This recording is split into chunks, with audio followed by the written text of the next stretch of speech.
In this session, you'll learn how to choose the optimal life jacket for a child and test to ensure its effectiveness. You'll learn why teaching a child how to properly wear a life jacket is just as important as choosing the best life jacket. You'll also learn that life jackets for small children must have crotch straps, plus a head cushion and strap. And you'll learn that there are special dangers for infants, and why the general recommendation is not to boat recreationally with infants.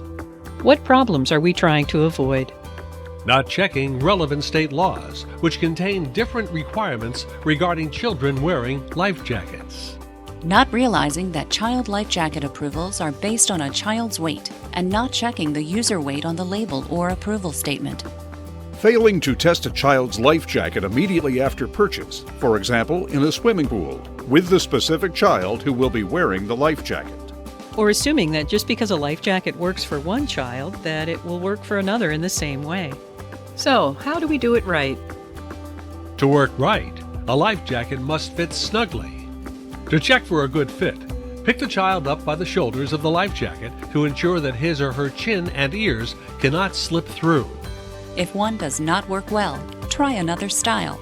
It's important to teach children how to put on their life jackets and help them get used to wearing them in the water.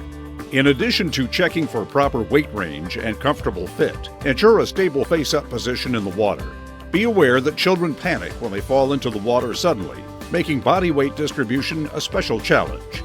This causes them to move their arms and legs violently, making it hard to float safely in a life jacket. A life jacket that will keep a child afloat may not keep a struggling child face up. Even though a child wears a life jacket when on or near the water, life jackets are not babysitters. An adult should always be there too. Never leave a child unattended on a dock, on a boat, or in the water, even if he or she has a life jacket on. Parents should also remember that inflatable toys and rafts should not be used in place of life jackets.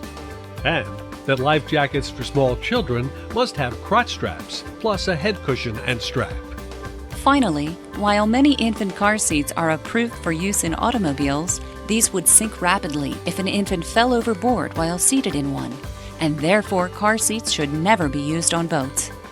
Moreover, life jackets currently available for newborns up to 18 pounds may not provide a proper fit to perform as expected, and testing the specific life jacket for the specific infant in a swimming pool is imperative. Otherwise, parents should carefully consider whether infants should be exposed at all to the risks of being aboard a boat on the water.